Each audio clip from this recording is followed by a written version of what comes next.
मेहंदी रचैलौ हाथे लगलौ हरदिया छोड़ी तोरा जाए परतौ होतौ जब सदिया फटकौ कर जावा कैसे बांधबौ धीरजवा चल जइनी पिया संगे बैठ के बाज जवा के जन जन ले जई है कफने बदल जई है के जन जन ले जई है कफने बदल जई है।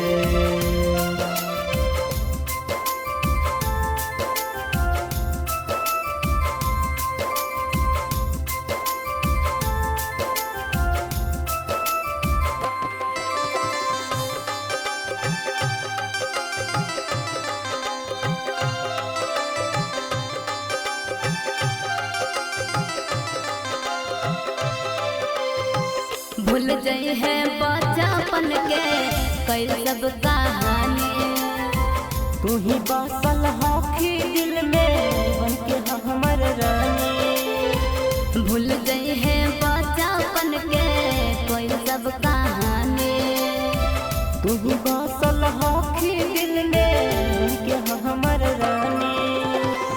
स्कूल के प्यार सोना हमारा सतैतौ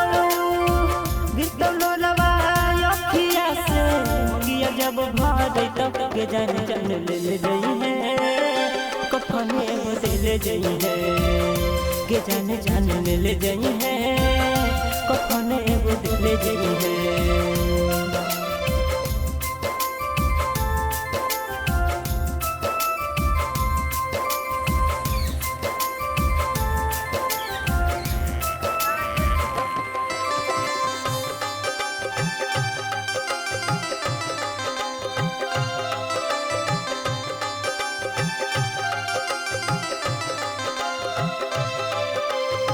आई तो बरतिया रतिया के